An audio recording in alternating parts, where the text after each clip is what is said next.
आज का विषय है price and output determination in monopoly.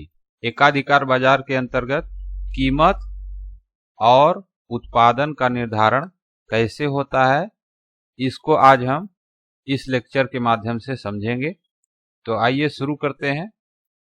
एकाधिकार के विषय में सबसे पहला बात है कि इसका जो बेसिक एक लेमैन लैंग्वेज के रूप में यदि हम समझना चाहे, जो इकोनॉमिक्स का नहीं भी है, यदि उसे भी समझना हो तो इसका अर्थ होता है मोनोपोली, यानी मोनो मीन्स सिंगल और पोलिन यानी सेलर। एक अकेला विक्रेता किसी वस्तु या सेवा का हो तो उसको मोनोपोली कहा जाएगा। कुछ डिफिनेशन अगर हम इसके देख ले तो हमको इसके बेसिक क्लियर हो जाएंगे।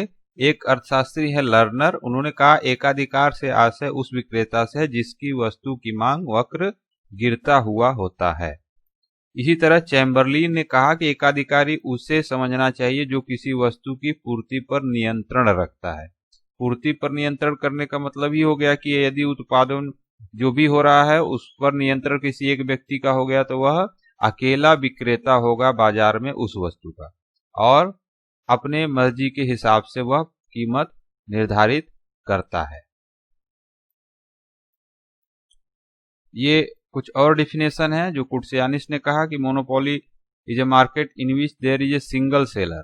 एक अकेला विक्रेता है और कोई भी क्लोज सब्स्टिट्यूट गुड्स नहीं है, यानी कोई भी आसपास उसके प्रतिस्थापन युक्त वस्तुएं नहीं पाई जाती हैं और बाकी कोई फर्म उसमें एंट्री नहीं ले सकता है। ऐसे ही एक और डिफिनेशन है absolute monopoly exist when a single firm is the sole producer for a product for which there are no close substitute.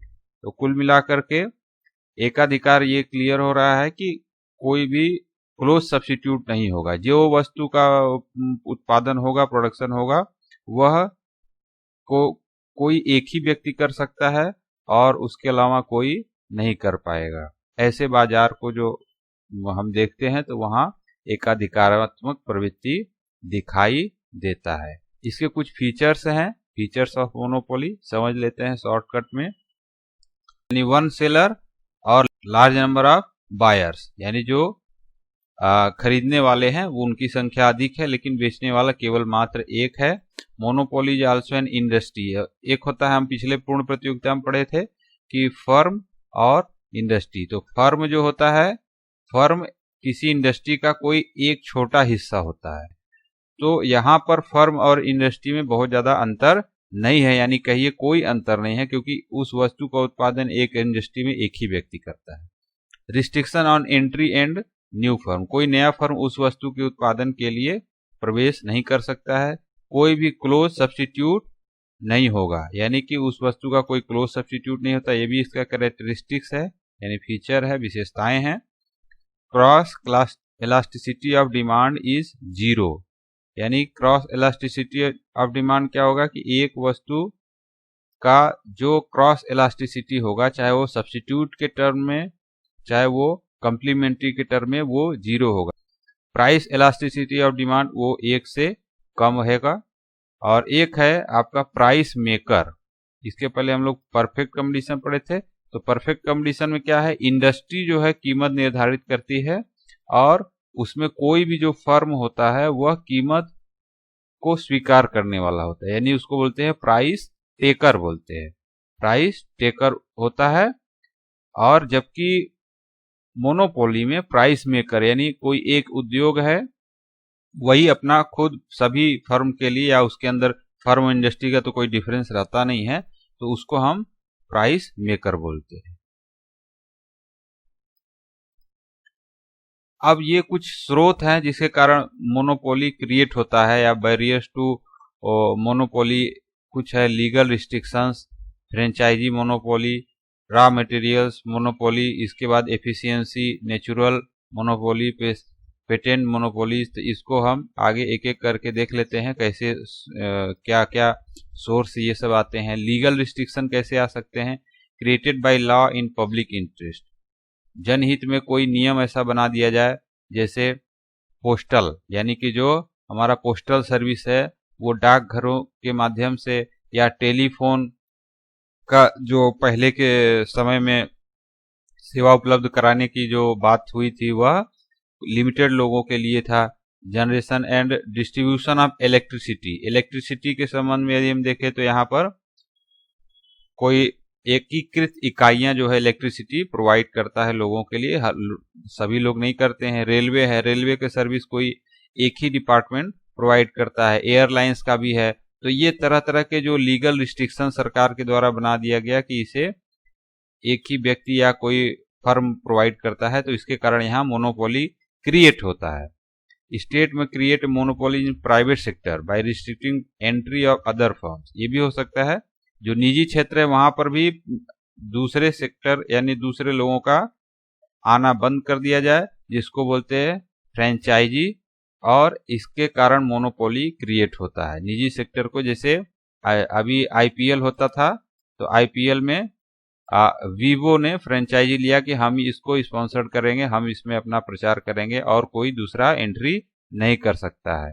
तो इस तरह से सरकार द्वारा निजी क्षेत्र के लिए भी यह अवसर प्रदान कर सकता है कि कोई एक व्यक्ति इसमें काम करे, जिसके कारण मोनोपोली बाजार क्रिएट होता है। ऐसे ही कंट्रोल ओवर की रॉ मटेरियल्स, जो महत्वपूर्ण हमारे उत्पादन के साधन है, जो रॉ मटेरियल्स है जिससे कोई सामान बनाया जाता है, वो अगर किसी एक व्यक्ति के हाथ मिल जाए या किसी लिमिटेड लोगों के पास रहे या उसको बोलते हैं कि स्कैर्स हो यानी लिमिटेड हो, तो वैसे रॉ मटेरियल्स के कारण भी मोनोपोली क्रिएट होता है। जैसे किसी वस्तु का जो सामान है, कोई वस्तु है, उसको बनाने का जो रॉ मटेरियल है वो लिमिटेड लोगों के पास रहेगा, तो वही उस वस्तु का उत्पादन कर सकते हैं।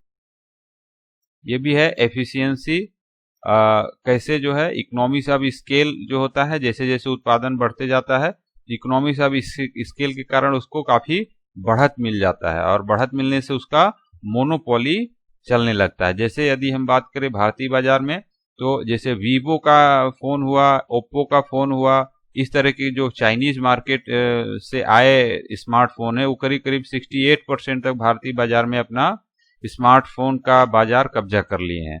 तो ये लोग एफिशिएंसी के कारण, टेक्नोलॉजी के कारण और जो है ये नेचुरल मोनोपोली क्रिएट कर दे रहे हैं बाजार में, जिससे कि बाकी लोग या तो इनको compete नहीं कर पा रहे हैं या तो बाजार से बाहर हो जा रहे हैं। तो ऐसे परिस्थिति में यह भी एक स्रोत है जो आपको मोनोपोली क्रिएट करता है।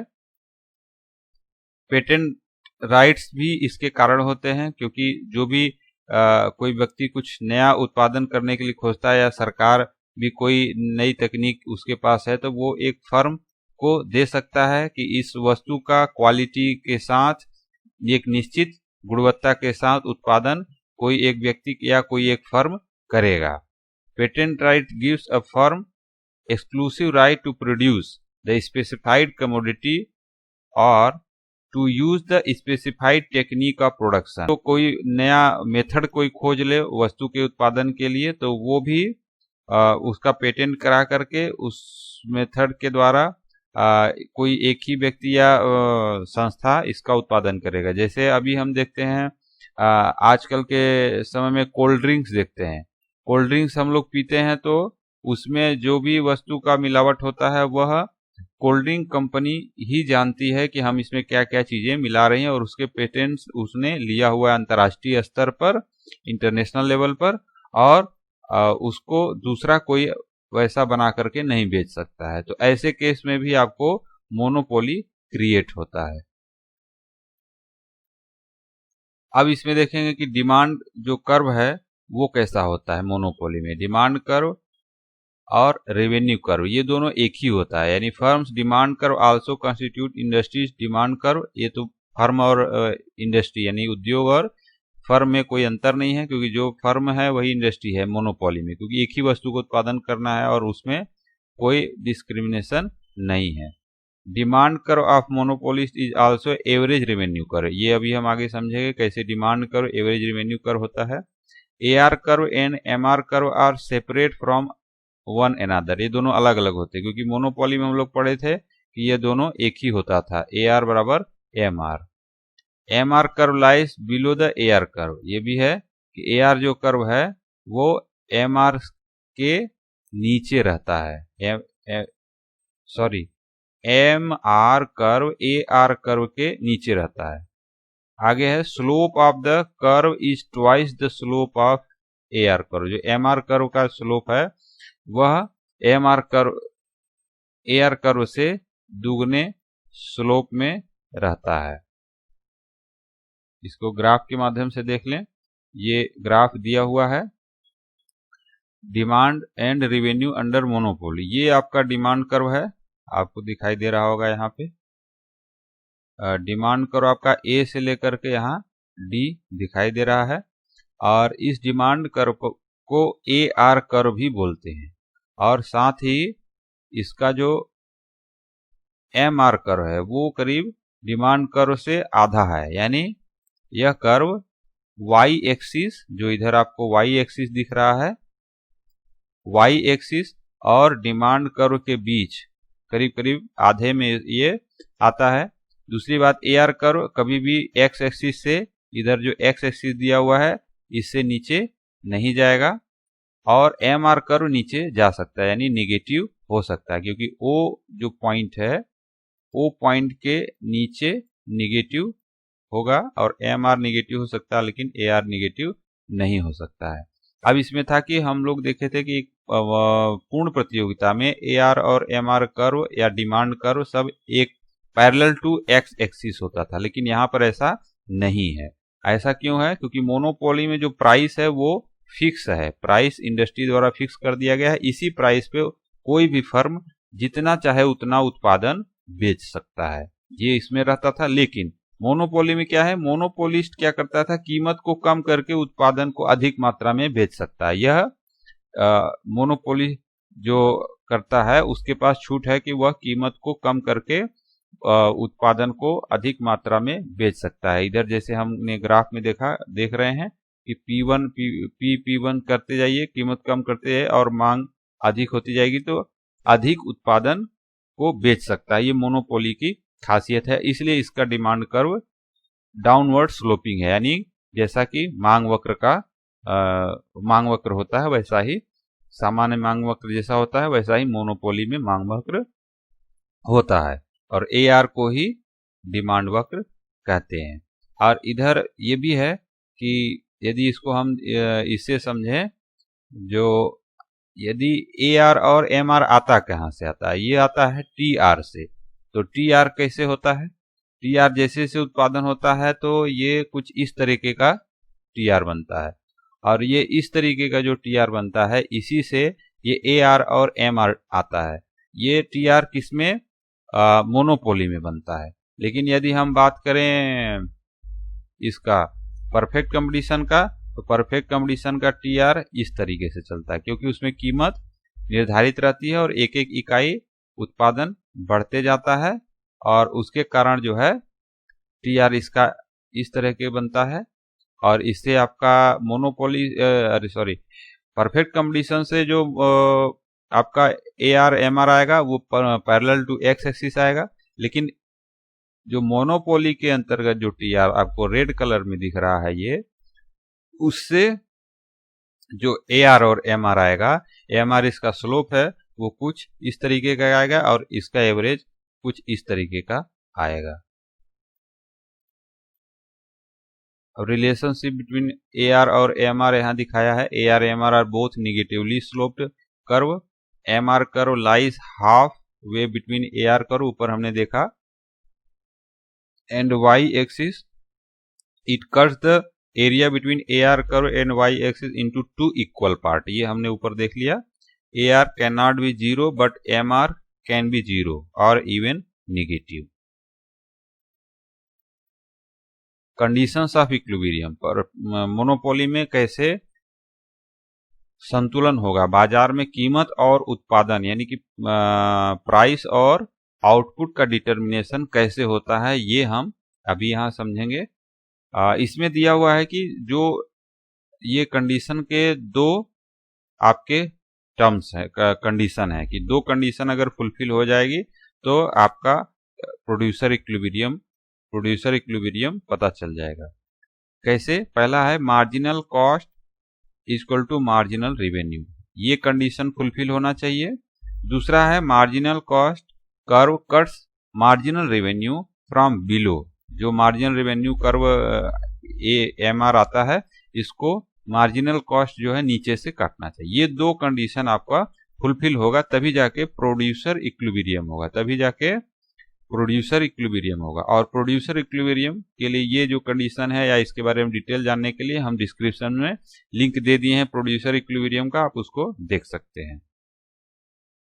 तो आइए इसको देख लेते हैं कि कैसे कैसे है। मोनोपोली में लगभग आपको इस तरीके का इक्विलिब्रियम दिखाई देगा, जहां पर आपको ये MC कर्व है और इधर MR कर्व है। तो पहला कंडीशन सेटिस्फाई हो रहा है E पॉइंट पर। कहां पर? E पॉइंट पर। यहाँ MR और MC दोनों एक दूसरे को काटते हैं, जिसके कारण ये उत्पादन OQ निर्धारित होता है और कीमत ये सीधा लाइन जाएगा AR के तक और AR से यहाँ आपका प्राइस OP निर्धारित होता है। तो ऐसा ही इक्विलिब्रियम पॉइंट होगा। अब इसमें 3 केस हो सकते हैं, एक होता है एबनॉर्मल प्रॉफिट, एक होता है नॉर्मल प्रॉफिट और एक होता है लॉस शॉर्ट रन में। और लॉन्ग रन में मोनोपोली में हमेशा एबनॉर्मल प्रॉफिट होगा, जिसे कि हम आगे देख लेते हैं। शॉर्ट रन में क्या होगा? एक कंडीशन होगा आपका AR is greater than AC, तो उस केस में क्या होगा? Super normal profit. दूसरा है AR इक्वल टू AC का अगर कंडीशन आ गया तो उसको बोलते हैं नॉर्मल प्रॉफिट। तीसरा है AR is less than AC, तो उसको बोलते हैं लॉस। शॉर्ट रन में ये चीजें आपको दिखाई देंगे। शॉर्ट रन में मोनोपोली अगर बाजार का अध्ययन करें तो ये 3 केस हमको दिखाई देते हैं। पहला केस आपको short run equilibrium under monopoly super normal profit. तो सुपर नॉर्मल प्रॉफिट में आप यहां देख सकते हैं ग्राफ में जो चीजें प्रयोग की गई हैं वो सब अपने सामान्य अर्थों में प्रयोग की गई हैं, यानी एक्स एक्सिस पर आउटपुट है, वाई एक्सिस पे रेवेन्यू है, कॉस्ट है, प्राइस है। तो यदि यहां देखा जाए तो हमने ये पहले समझ लिया कि जो डिमांड कर्व होगा AR है, इधर आपका AR जो डिमांड कर्व आया हुआ है, जिसको हम मान लीजिए ये कोई इस पॉइंट से लेकर AR कर्व हो गया, इसके साथ ही आपका इसके हाफ इस AR कर्व और Y एक्सिस के बीच में हाफ पर जाने वाला MR कर्व है। अब इसमें हमको इक्विलिब्रियम पॉइंट खोजना है, तो सीधी सी बात है, हमने अभी इसके पहले पढ़ा कि 2 कंडीशन होने चाहिए। पहला है कि MR should be equal to MC, जो कि E पॉइंट पर आपको दिखाई दे रहा है। E पॉइंट पर MR इक्वल टू MC है, इसलिए उत्पादन निर्धारण यहीं पे होगा, यानी OQ तक, यानी OQ तक ये आपका उत्पादन निर्धारण यहां हो गया। अब कीमत निर्धारण कैसे होगा? ये लाइन आपका AR पर जाएगा, यानी डिमांड वक्र पर, और डिमांड वक्र से आपका कीमत निर्धारण हो जाएगा, यानी OP कीमत हो गया। ये हिस्सा आपका कीमत का निर्धारण हो गया। अब इसमें देखा जाए कि ये सुपर नॉर्मल प्रॉफिट क्यों है, तो सुपर नॉर्मल प्रॉफिट की कंडीशन हमने ऊपर पढ़ा कि AR जो है वो क्या होगा? ज्यादा होगा किससे? AC से। तो AC कर्व कौन है? ये वाला AC कर्व कहां जा रहा है? B पॉइंट से काटते हुए। और AR क्या चीज है? AR आपका प्राइस ही है, तो AR कर्व आपको A पॉइंट पे जा रहा है। तो AB यानी कि जो AB वाला हिस्सा है वह सुपर नॉर्मल प्रॉफिट को शो कर रहा है प्रति इकाई उत्पादन में। पर यूनिट प्रोडक्शन में AB जो हिस्सा है यह सुपर नॉर्मल प्रॉफिट दिखाई दे रहा है। लेकिन अगर हम कुल सुपर नॉर्मल प्रॉफिट की बात करें तो वो क्या हो जाएगा? AB और इधर P और इधर मान लीजिए C है, यानी PCAB ये पूरा हिस्सा। इसको आपको दिखा देते हैं। ये पूरा हिस्सा आपका टोटल सुपर नॉर्मल प्रॉफिट हो जाएगा। तो हमको लगता है ये आपको समझ में आया होगा। अब इसके बाद है आपका नॉर्मल प्रॉफिट। यहाँ भी सब लगभग वही है, आपको बस जो परिवर्तन देखने के लिए मिल रहा है वो है कि जो AC कर्व है वो यहाँ AR कर्व के बराबर है, यानी कि AR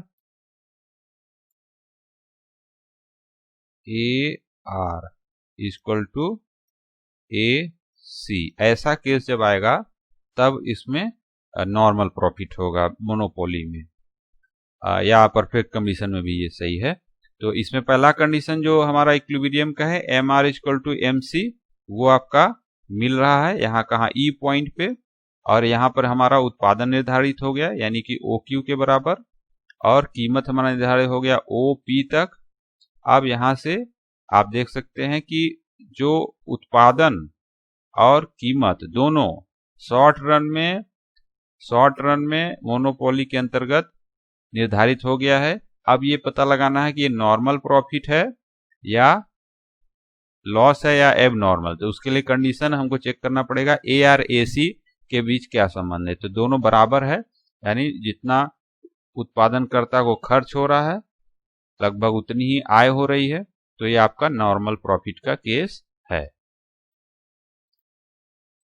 अब इसके बाद शॉर्ट रन में लॉस भी हो सकता है, यानी कि जो उत्पादन करता है वो कभी कभार शॉर्ट रन में लॉस भी बियर करके उत्पादन कर सकता है। ऐसा क्यों होता है? क्योंकि जो रॉ मटेरियल्स हैं या शॉर्ट रन में जो फैक्टर्स ऑफ प्रोडक्शन है वो इतने जल्दी से चेंज नहीं किया जा सकता है जैसा बाजार में मांग रहती है। तो ऐसे केस में उसको कई बार लॉस भी सह करके उत्पादन करना रहता है। इस फिगर में भी सभी जो आपको वाई एक्सिस और एक्स एक्सिस पे जो दिया गया है वो अपने सामान्य अर्थों में है। सभी नोटेशन रेवेन्यू, कॉस्ट, प्राइस आपको वर्टिकल एक्सिस में मिलेगा और हॉरिजॉन्टल एक्सिस पे आपको आउटपुट मिलेगा। तो इधर देख लें कि उत्पादन और कीमत का निर्धारण, फिर वही कंडीशन है कि एम आर और एम सी कहाँ बराबर हैं, वो ई बिंदु पर बराबर हैं। और ई बिंदु से देखें तो हमको ओ क्यू उत्पादन निर्धारित हो जा रहा है, इसी तरीके से ओ पी कीमत निर्धारित हो जा रही है। अब यहाँ दूसरा कंडीशन भी हमारा इक्विलिब्रियम का क्लियर है कि एम सी जो है एम आर को नीचे से काटता है, ये नीचे से काट रहा है, ये भी इक्विलिब्रियम में कंडीशन सेटिस्फाई हो रहा है। अब तीसरा है बात यहाँ की लॉस हो रहा है कि नॉर्मल प्रॉफिट है या एबनॉर्मल प्रॉफिट है। तो लॉस हो रहा है ये कैसे पता चलेगा? यहाँ पर देखिए आप, जो ए सी होगा वो ग्रेटर देन होगा ए आर से। तो ए सी कर्व ये वाला हिस्सा है और ए आर कर्व ये वाला हिस्सा है।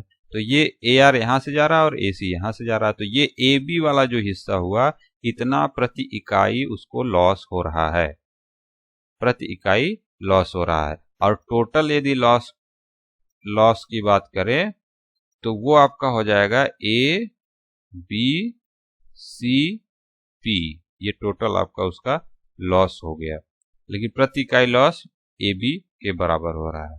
तो ये मोनोपोली के अंतर्गत शॉर्ट रन में लॉस अगर हो रहा है फर्म को उत्पादन के दौरान, तो उसका जो एक्सप्लेनेशन है कुछ इस तरह से रहेगा। अब long run equilibrium under monopoly ये कैसे होगा? इसमें हमेशा आपको सुपर नॉर्मल प्रॉफिट देखने के लिए मिलेगा, क्योंकि लॉन्ग रन में मोनोपोली जो होता है, एकाधिकारी जो होता है, वो अपने तरह से उत्पादन को मैनेज कर सकता है, कीमत को निर्धारित कर सकता है और कीमत को नियंत्रित भी कर सकता है। तो ऐसे केस में वो हमेशा लाभ में अधिक असामान्य लाभ कमाता है। यहाँ भी एक्स एक्सिस और वाई एक्सिस पर अपने सामान्य अर्थों में जो नोटेशन है वो व्यक्त किए गए हैं, और यहाँ भी कंडीशन वही है, long run marginal cost should be equal to long run marginal revenue. तो ये कंडीशन यदि हम देखें तो अगेन ई पॉइंट पे हो रहा है, जिसके कारण हमको उत्पादन ओ क्यू निर्धारित हो रही है और कीमत ओ पी निर्धारित हुआ है यहाँ पर। अब इसके बाद long run marginal cost curve देखें तो वो फिर यहाँ नीचे से ए आर कर्व को काट रहा है, ये भी हमारा सही है। अब इसके बाद एल ए सी यहाँ पर पीला वाला जो कर्व है ये दिखाई दे रहा है, येलो कर्व का। तो एल ए सी कहाँ से जा रहा है? ए आर से काफी नीचे से जा रहा है, यानी कि यहाँ पीला वाला जो कर्व गया है। तो ए आर और ए सी के बीच जो डिफरेंस हुआ वो ए बी के बराबर हुआ। यहाँ पर ए आर यानी एवरेज रेवेन्यू जो है मोनोपोलिस्ट को वो ज्यादा मिल रहा है, किससे? ए सी से। तो ये जितना ज्यादा है उसको प्रति इकाई असामान्य लाभ या जो सुपर नॉर्मल प्रॉफिट वो मिल रहा है AB के बराबर प्रति इकाई। लेकिन अगर कुल सुपर नॉर्मल प्रॉफिट की बात करें तो वो आ जाएगा ABCP। तो इसको इस तरीके से हम दिखा सकते हैं। ये आपका super normal profit long run में आपका हो रहा है।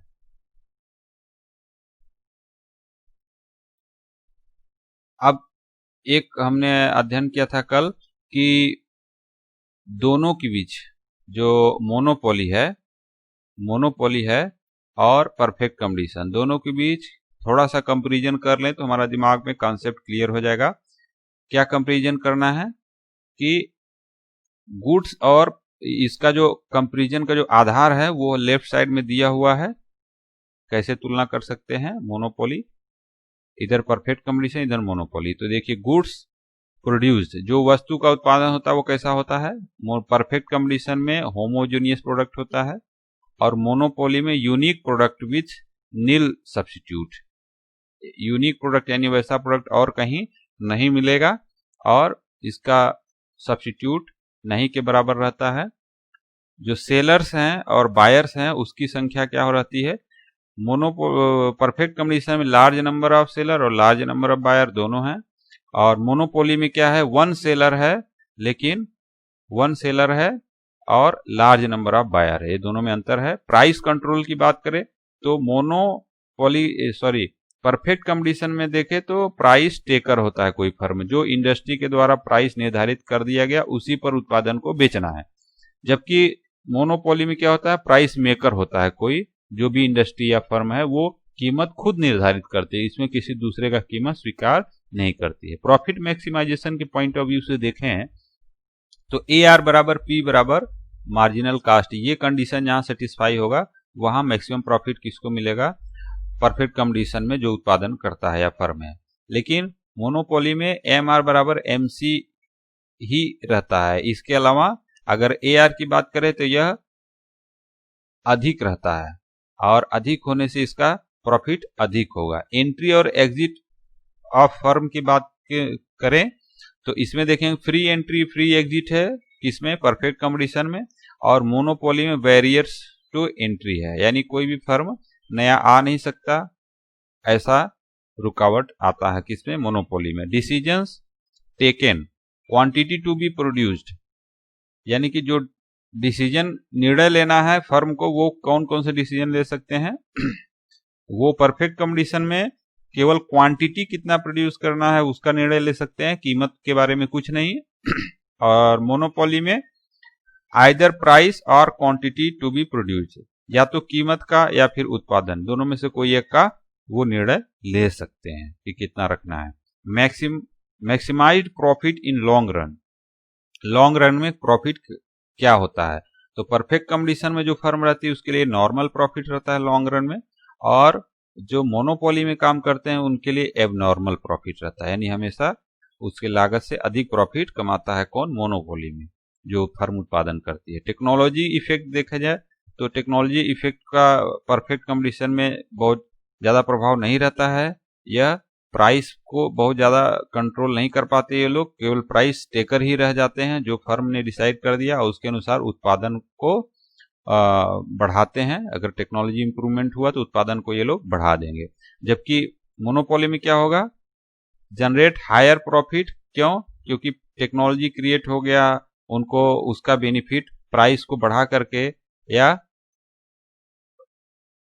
आउटपुट नॉट डिटरमाइन लिखा है, लेकिन यहां पर आपको प्राइस को बढ़ा सकते हैं और प्राइस को बढ़ा करके अधिक लाभ कमा सकते हैं कौन? मोनोपोली में जो फर्म उत्पादन कर रहा है। मोनोपोली बाजार में जो फर्म उत्पादन कर रहा है वहां पर ये अधिक लाभ कमा सकते हैं।